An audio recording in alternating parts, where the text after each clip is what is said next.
Meu nome é Roberto, tenho 70 anos. E hoje vou contar para vocês a história mais dolorosa e ao mesmo tempo mais libertadora da minha vida. A ex-namorada do meu neto me chamou de pensionista inútil, na frente de toda a família durante o jantar de domingo. Ela disse que eu era um peso morto, que só servia para gastar dinheiro e ocupar espaço na casa. O que ela não sabia era quem eu realmente sou. E o que aconteceu depois dessa humilhação mudou completamente a vida de todos nós.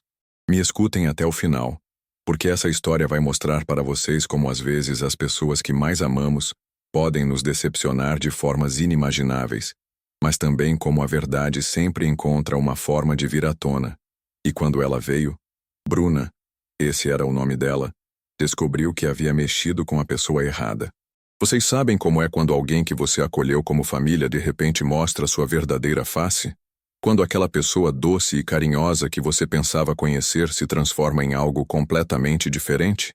Foi exatamente isso que aconteceu comigo.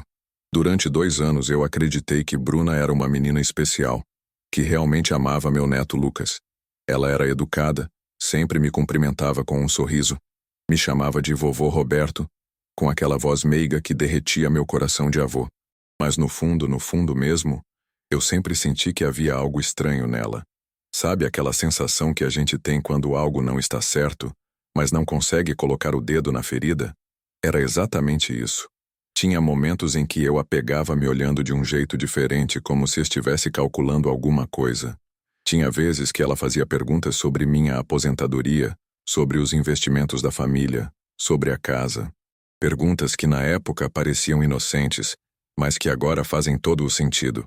A casa onde todos nós morávamos era minha. Uma casa grande, de 3 andares, que eu construí com o suor do meu trabalho ao longo de décadas. Ali viviam minha filha Carla com o marido dela, Paulo, meu neto Lucas e, claro, Bruna, que havia se mudado para lá há 5 meses. Todos trabalhavam na cidade, saíam cedo e voltavam tarde.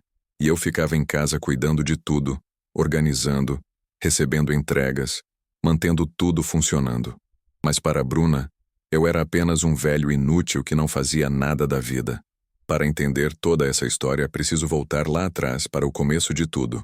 Nasci em 1954, numa família simples do interior de Minas Gerais. Meu pai, Antônio, era mecânico, e minha mãe, Dona Maria, costureira. Éramos pobres, mas ricos em valores. Desde pequeno aprendi que o trabalho dignifica o homem, e que a família é sagrada. Lembro como se fosse ontem do cheiro de óleo de máquina que meu pai trazia para casa nas roupas. Ele chegava sujo, cansado, mas sempre com um sorriso no rosto quando me via correndo para abraçá-lo. Roberto, ele dizia, passando a mão áspera no meu cabelo, um dia você vai ser alguém na vida, mas nunca se esqueça de onde veio. Essas palavras ecoaram na minha mente durante toda a minha vida. Minha infância foi simples, mas feliz. Brincava na rua de terra com os outros meninos do bairro, jogava bola de meia, soltava pipa feita com papel de pão e cola de farinha. Não tínhamos muito, mas tínhamos amor, respeito e união. Minha mãe sempre dizia que dinheiro vai e vem, mas caráter é para sempre. Ela me ensinou a tratar todas as pessoas com dignidade, independente da posição social delas. Na escola eu era um aluno dedicado. Não era o mais inteligente da turma, mas era o mais esforçado. Ficava até tarde estudando à luz de uma lamparina, porque energia elétrica era luxo que não podíamos nos dar. Sonhava em ter uma vida melhor, não por vaidade, mas para poder cuidar dos meus pais quando eles ficassem velhos. Aos 14 anos, comecei a trabalhar como ajudante numa oficina mecânica. Acordava às 5 da manhã, estudava à noite e, nos fins de semana, ajudava minha mãe com as costuras. O dinheiro que ganhava era pouco, mas cada centavo era guardado com carinho. Eu tinha um sonho, sair daquela cidade pequena e construir algo grande. Quando completei 18 anos, me mudei para Belo Horizonte com uma mala de papelão e R$ 50 no bolso.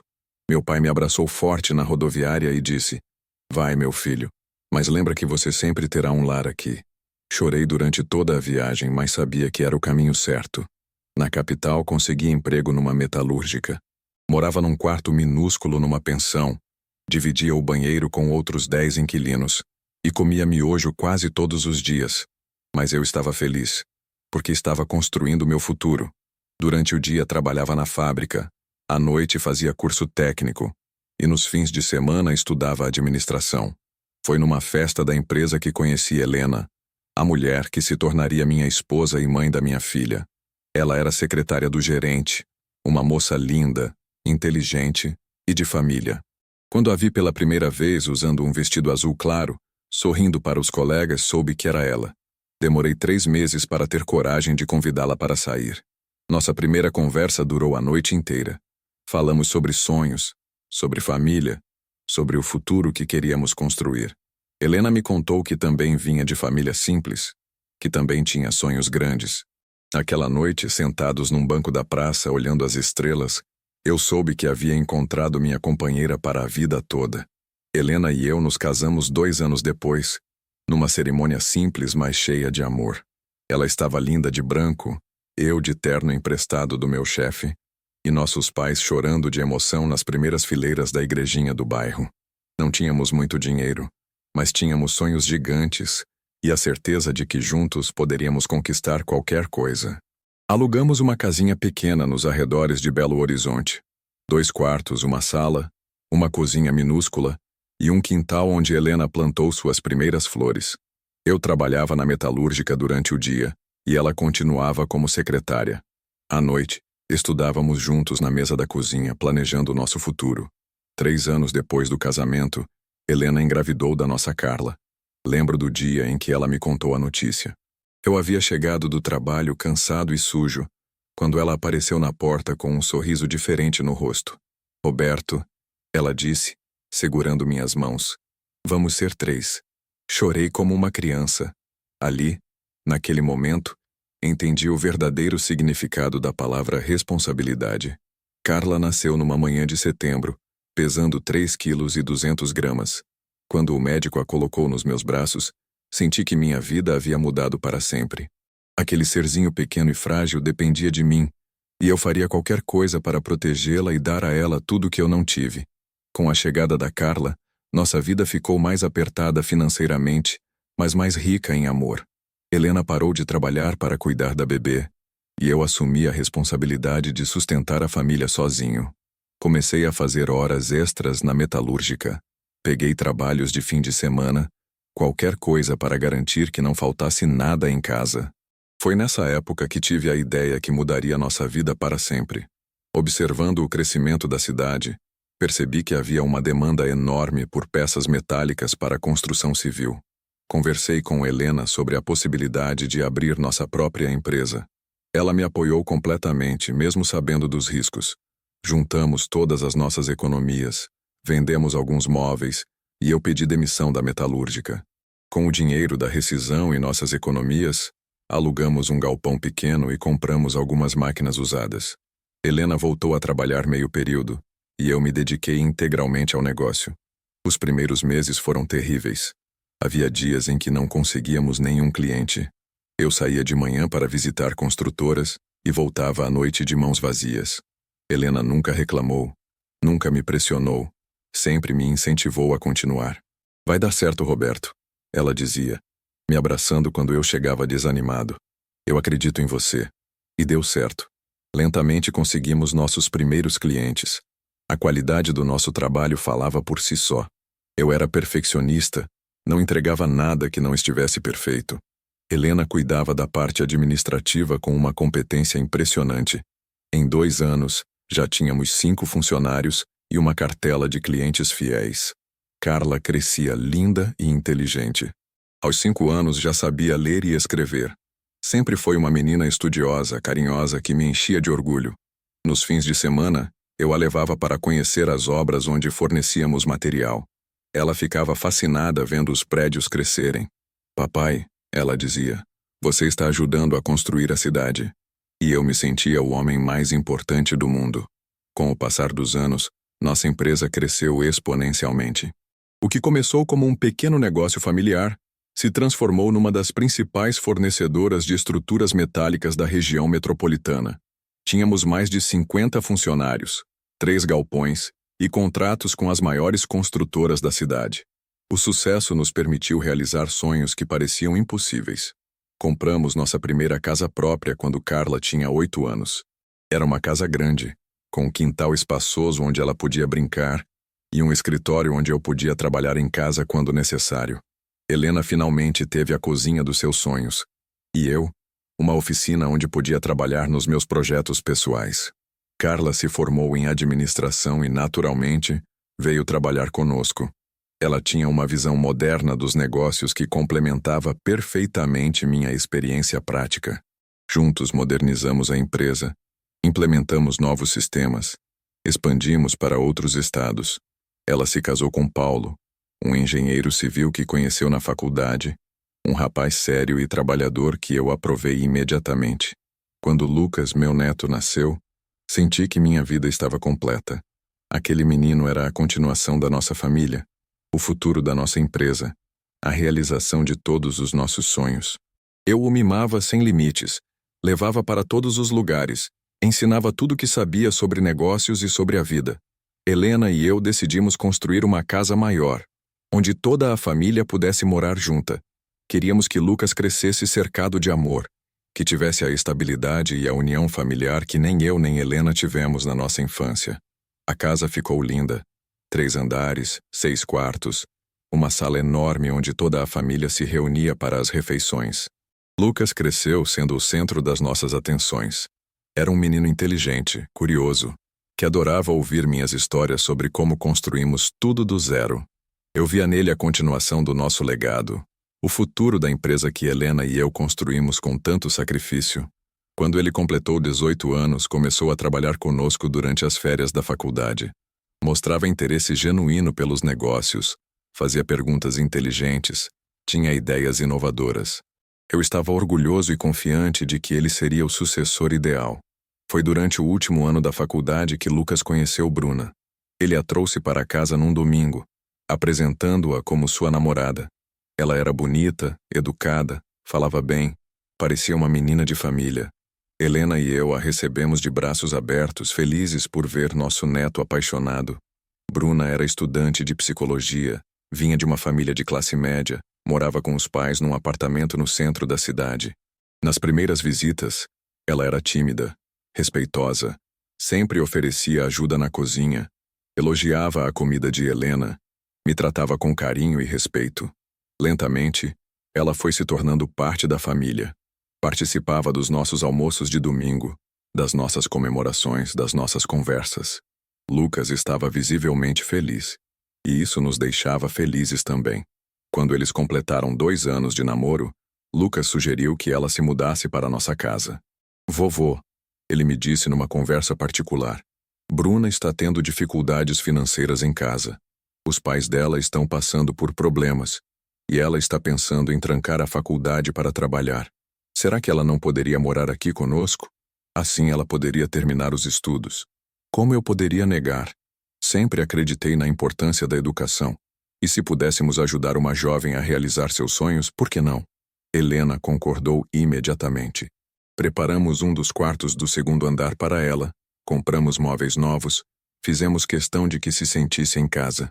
Bruna se mudou para nossa casa numa tarde de sábado. Lucas e Paulo ajudaram a trazer as coisas dela, que não eram muitas. Algumas roupas, livros da faculdade, objetos pessoais. Ela parecia genuinamente grata pela oportunidade. Agradeceu várias vezes. Prometeu que não seria um incômodo. Os primeiros meses foram tranquilos. Bruna mantinha o quarto sempre arrumado, ajudava nas tarefas domésticas, estudava na mesa da sala durante as tardes. Ela e Lucas pareciam felizes juntos, faziam planos para o futuro, falavam sobre casamento depois que ela se formasse. Mas aos poucos, comecei a notar pequenas mudanças no comportamento dela. Nada muito óbvio, apenas detalhes que minha experiência de vida me fazia perceber. Ela começou a fazer perguntas sobre a empresa, sobre nossos investimentos, sobre propriedades da família. Perguntas que ela disfarçava como curiosidade inocente, mas que me deixavam desconfortável. Seu Roberto, ela dizia durante o jantar, deve ser muito gratificante ter construído uma empresa tão grande. Vocês devem ter muitos imóveis, muitos investimentos. Ou então, essa casa é linda, deve valer uma fortuna. O senhor pretende deixar tudo para a família quando, bem, no futuro? Helena achava que eu estava sendo paranoico. Roberto, ela dizia. A menina é curiosa, quer entender a família do namorado. É natural. Mas eu sentia que havia algo mais por trás daquelas perguntas. Comecei a observar Bruna mais atentamente. Percebi que ela tratava Lucas de forma diferente quando pensava que ninguém estava vendo. Quando havia outras pessoas por perto, ela era carinhosa, atenciosa. Mas quando achava que estava sozinha com ele, era mais fria, mais calculista. Uma noite, descendo para pegar água na cozinha, ouvi uma conversa entre eles no quintal. Bruna estava falando sobre dinheiro, sobre como seria bom quando Lucas assumisse a empresa, sobre os planos que tinham para o futuro. Mas o tom dela não era de uma namorada apaixonada fazendo planos românticos. Era o tom de alguém fazendo cálculos, planejando estratégias. Lucas, ela dizia, você precisa conversar mais com seu avô sobre a sucessão da empresa. Você é o único herdeiro homem, tem direito a isso. E essa casa, quando ele morrer, vai ficar para quem? Você precisa se posicionar melhor na família. Senti um frio na barriga ouvindo aquelas palavras. Não era o conteúdo em si que me incomodava. Era natural que um jovem casal pensasse no futuro. Era a forma como ela falava, como se estivesse manipulando Lucas, plantando ideias na cabeça dele. Nos dias seguintes, observei Lucas mais atentamente também. Percebi que ele estava mudando. Começou a questionar algumas decisões minhas na empresa, a sugerir mudanças que claramente vinham de conversas com Bruna. Não eram sugestões ruins, mas a forma como ele as apresentava era diferente, mais agressiva, como se estivesse reivindicando direitos. Helena começou a perceber as mudanças também.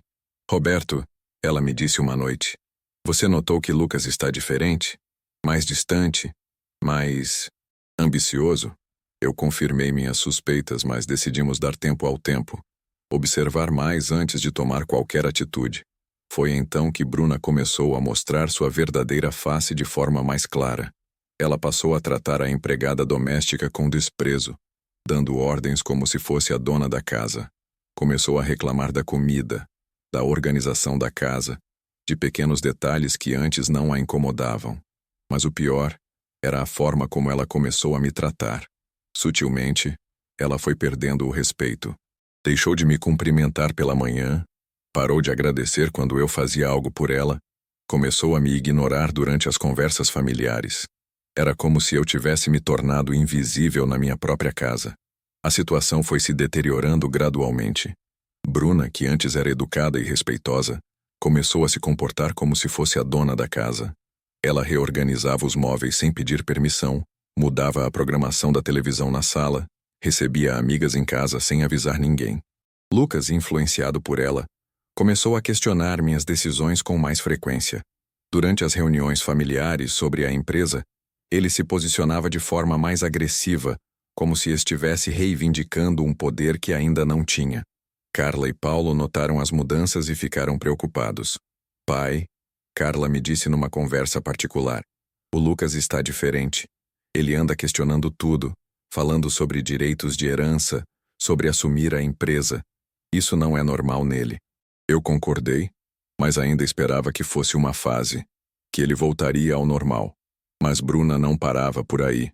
Ela começou a fazer comentários desrespeitosos sobre minha idade, sobre minha capacidade de trabalhar, sobre minha relevância na família. Sempre de forma indireta, mas clara o suficiente para que eu entendesse a mensagem. Seu Roberto, ela dizia durante o almoço, o senhor não acha que está na hora de descansar? Aproveitar a aposentadoria? Deixar os mais jovens tocarem os negócios? Ou então, deve ser difícil para o senhor acompanhar as mudanças do mercado na sua idade. As coisas estão tão diferentes hoje em dia. Helena ficava indignada com esses comentários, mas eu pedia para ela ter paciência. Eu queria ver até onde Bruna iria. Queria entender completamente suas intenções antes de tomar qualquer atitude. A gota d'água foi se aproximando. Bruna começou a tratar nossa casa como se fosse dela. Ela dava ordens para a empregada, reorganizava os cômodos, recebia pessoas sem avisar. Mais de uma vez, cheguei em casa e encontrei estranhos na minha sala, amigos dela que ela havia convidado sem pedir permissão. Lucas não apenas permitia esse comportamento como o defendia. Quando Carla ou Paulo faziam algum comentário sobre a atitude de Bruna, ele saía em defesa dela, dizendo que estávamos sendo preconceituosos, que ela estava apenas se sentindo em casa. A tensão na família estava crescendo. Helena estava estressada, Carla e Paulo estavam desconfortáveis, e eu estava começando a perder a paciência. Mas o pior ainda estava por vir.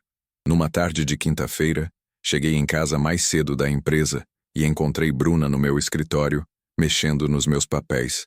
Ela estava fotografando documentos com o celular, claramente procurando informações sobre nossos bens e investimentos.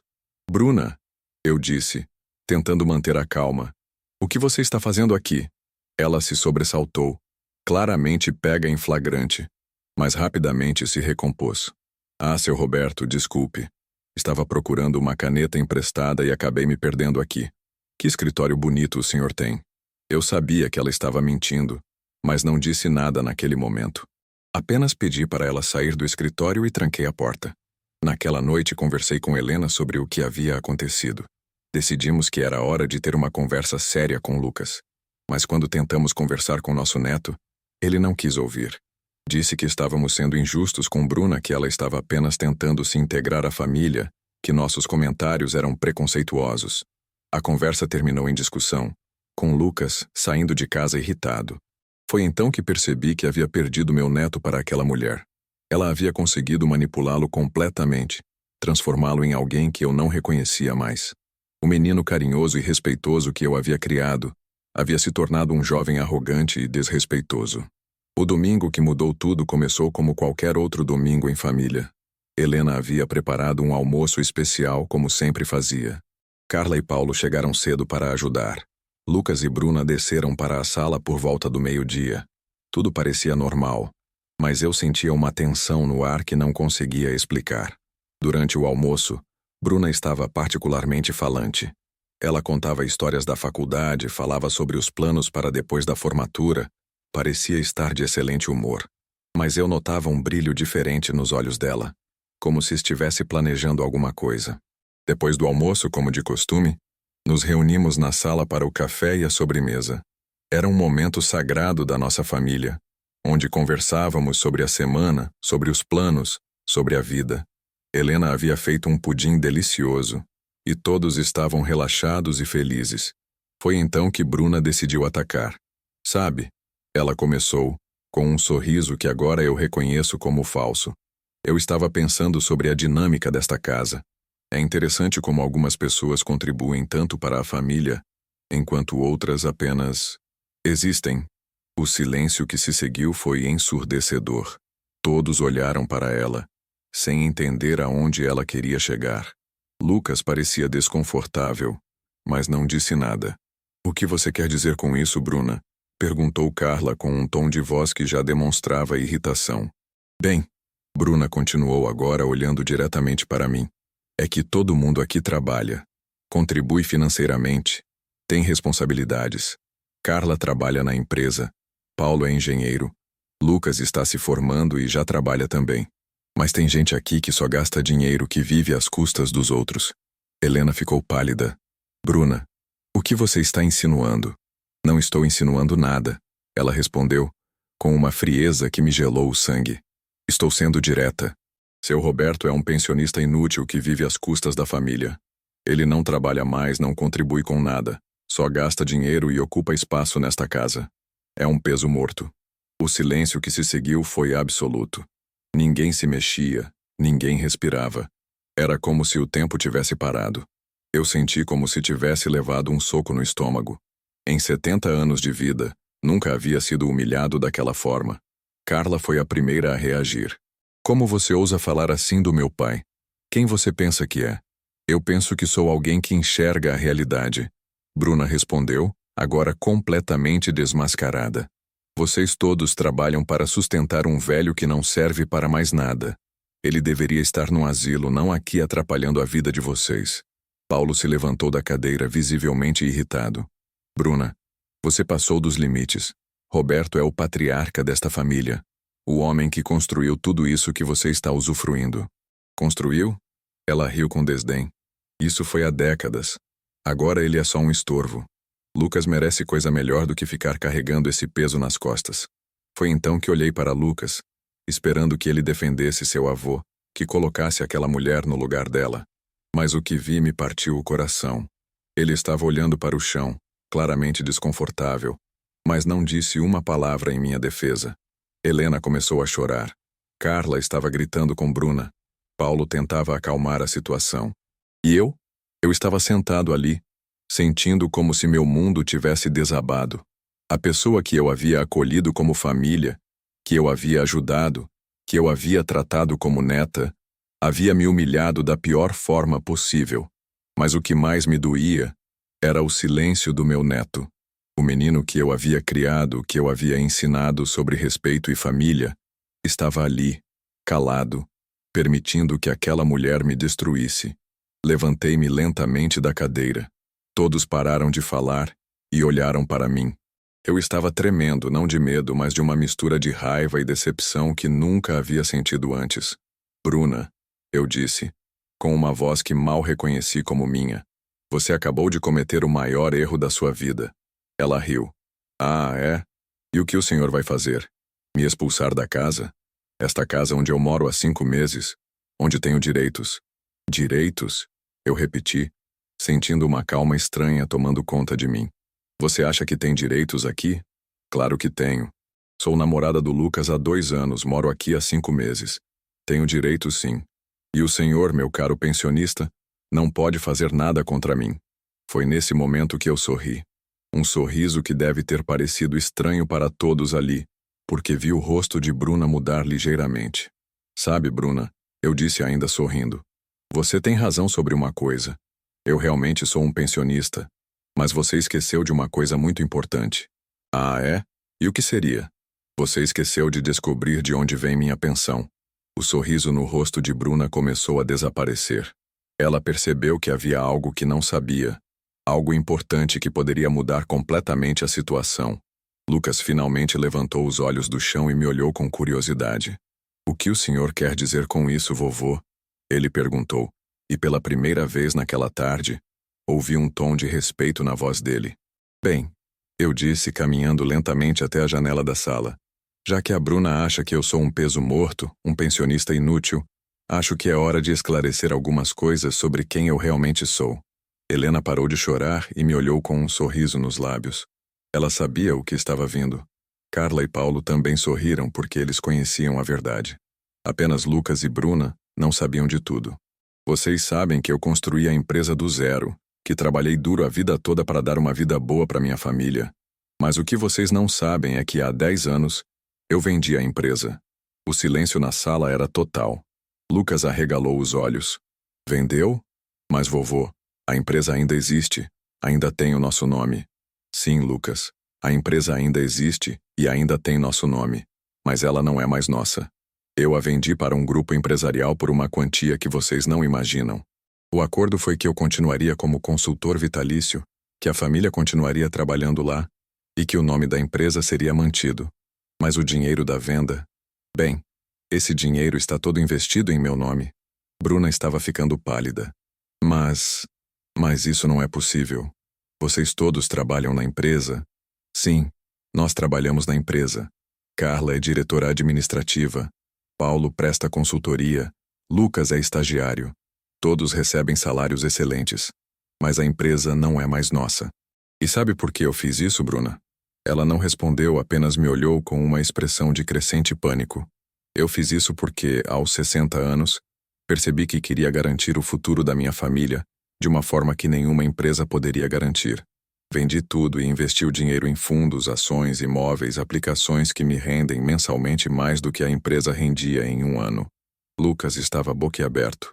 Vovô, por que nunca nos contou isso?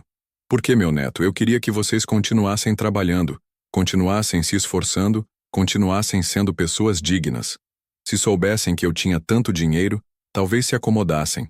Mas agora, depois do que aconteceu aqui hoje, acho que é hora de vocês saberem a verdade. Caminhei até minha poltrona favorita e me sentei, olhando diretamente para Bruna. Sabe qual é minha renda mensal, Bruna? Sabe quanto esse pensionista inútil recebe por mês? Ela não conseguia falar. Estava claramente em choque. Eu recebo mensalmente o equivalente a 20 salários de um diretor de empresa. Essa casa onde você mora, eu comprei à vista com o dinheiro de 2 meses de rendimentos. O carro que Lucas dirige, 1 mês de rendimentos. As roupas que você usa, a comida que você come, a faculdade que você estuda, tudo pago com o dinheiro deste peso morto. Helena se aproximou e colocou a mão no meu ombro. Roberto sempre foi muito discreto sobre nossa situação financeira. Ele queria que a família crescesse com valores, não com ostentação. Carla sorriu e disse: Pai, acho que agora é hora de contar tudo. Eu assenti. Bruna, você quer saber quem é o pensionista inútil? Eu sou dono de 12 imóveis nesta cidade, incluindo 2 prédios comerciais no centro. Tenho investimentos em 3 países diferentes. Minha conta bancária tem um saldo que você não conseguiria gastar nem em 10 vidas. O rosto de Bruna estava completamente branco agora. Ela finalmente entendeu a dimensão do erro que havia cometido. Mas sabe o que é mais interessante, Bruna? Eu continuei levantando-me novamente. Você passou 2 anos tentando descobrir nossa situação financeira, fazendo perguntas, investigando, até mesmo mexendo nos meus papéis. Mas você investigou as coisas erradas. Como assim? Ela conseguiu sussurrar. Você investigou a empresa, os bens em nome da família, as propriedades óbvias, mas não investigou o mais importante. Você não investigou quem eu realmente sou. Caminhei até meu escritório e voltei com uma pasta de documentos. Coloquei-a sobre a mesa de centro e olhei para todos ali reunidos. Já que chegamos até aqui, acho que é hora de vocês conhecerem toda a verdade sobre quem é Roberto Silva. Abri a pasta e retirei o primeiro documento. Este é o contrato de venda da nossa empresa. Valor: 50 milhões de reais. Vendida há 10 anos para o Grupo Empresarial Horizonte. Lucas quase caiu da cadeira. 50 milhões? Isso mesmo, meu neto. 50 milhões. Mas isso é só o começo.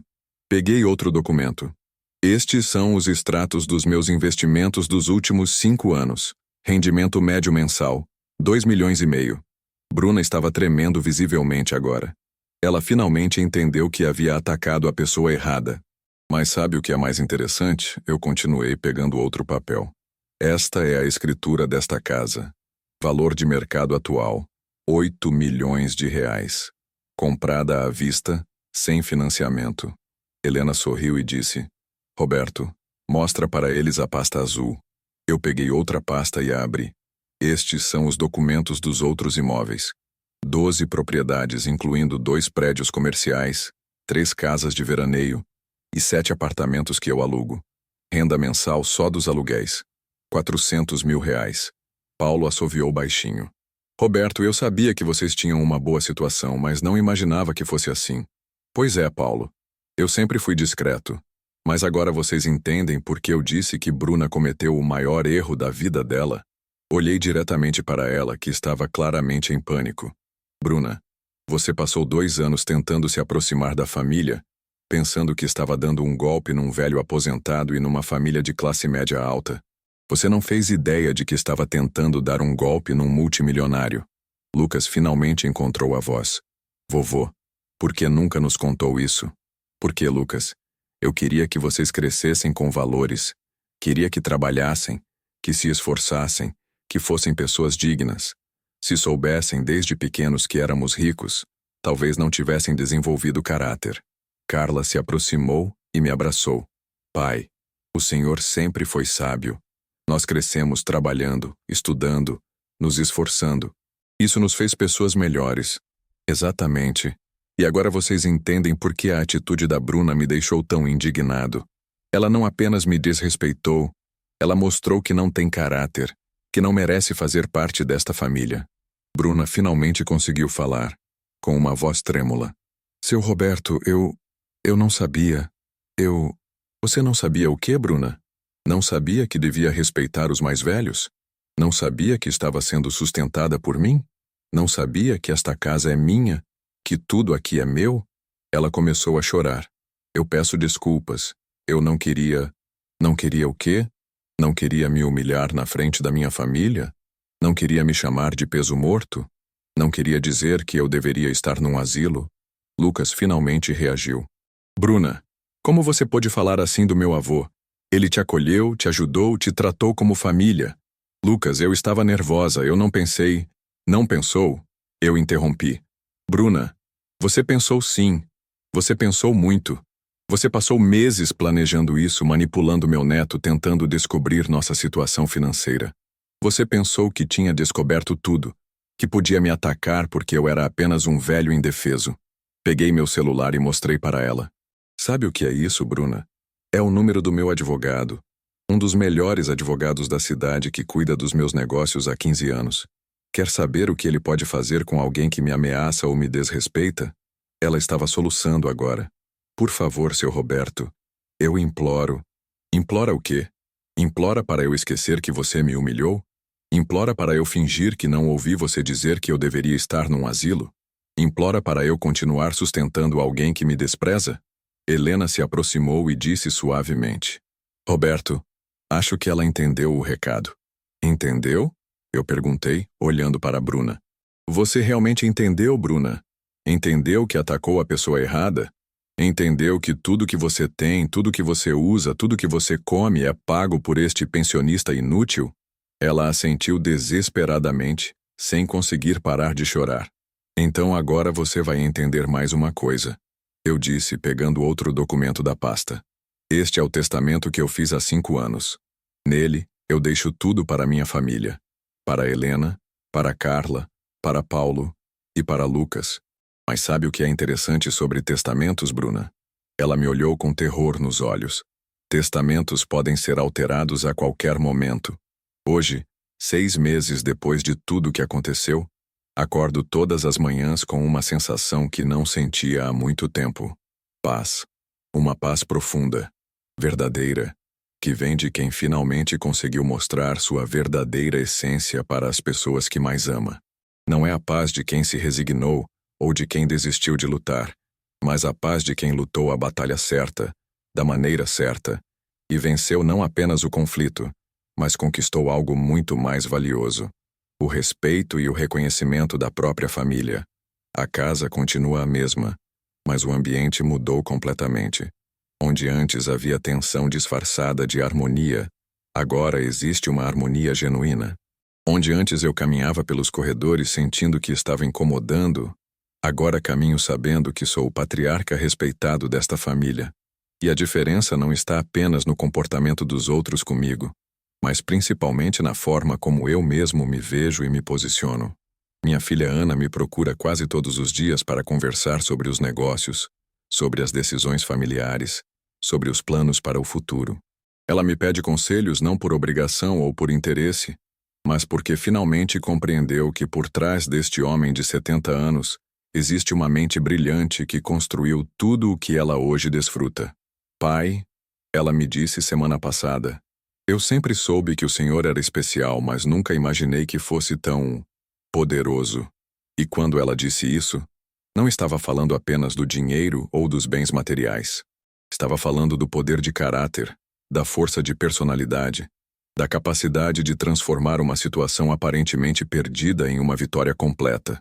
Meus genros, Carlos e Fernando, agora me cumprimentam com um respeito que vai muito além da educação básica. Eles me olham nos olhos quando falam comigo, me incluem nas conversações importantes, pedem minha opinião sobre assuntos que antes discutiam apenas entre eles.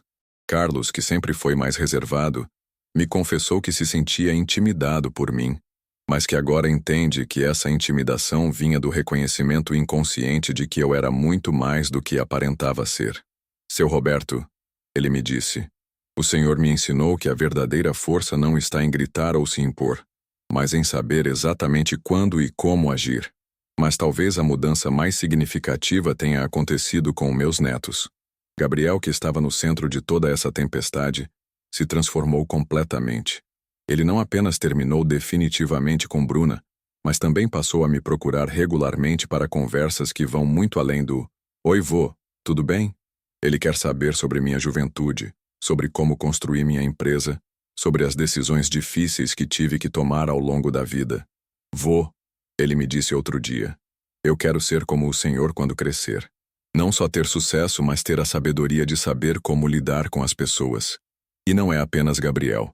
Minha neta Isabela, que tem 16 anos e sempre foi mais distante, agora me procura para falar sobre seus sonhos, seus medos, seus planos para o futuro.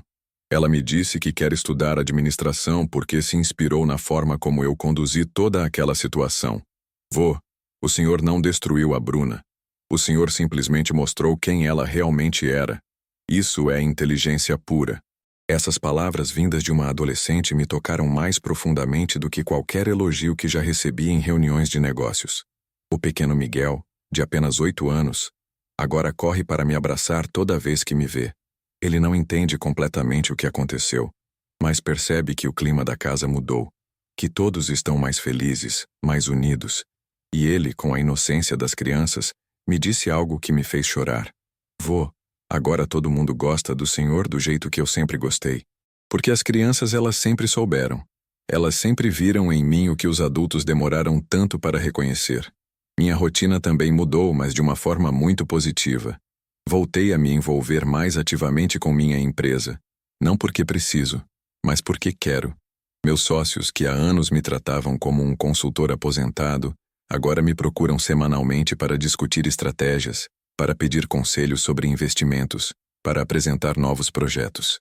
Eles perceberam que minha mente continua afiada, que minha experiência é um ativo valioso, que minha visão de negócios ainda é superior à de muitos executivos da metade da minha idade. Mas o que mais me orgulha é ver como toda a família agora funciona como uma verdadeira equipe.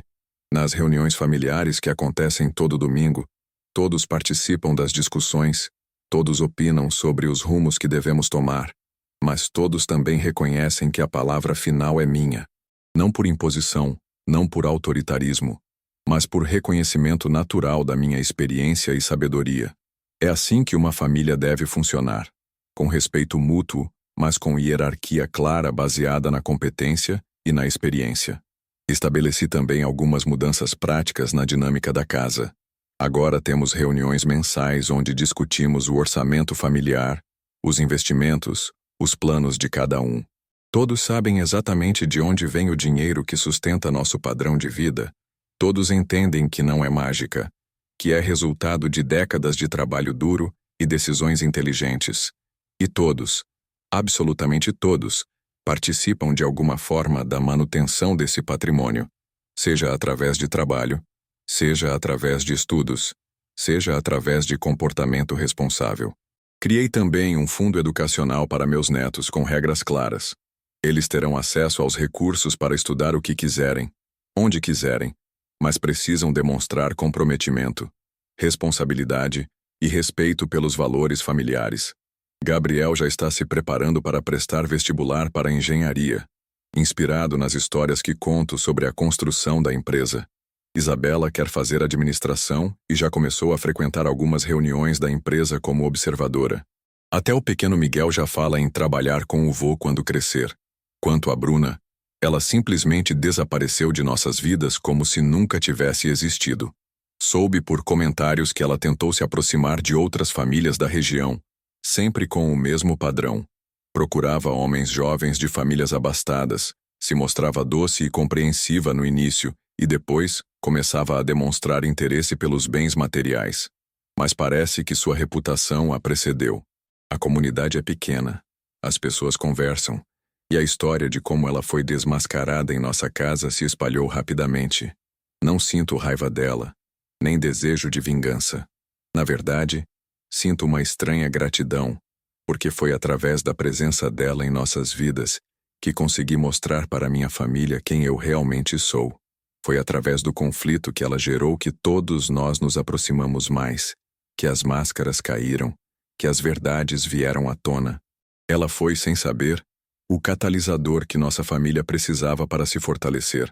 Hoje, quando me olho no espelho, vejo um homem diferente daquele que era há 6 meses.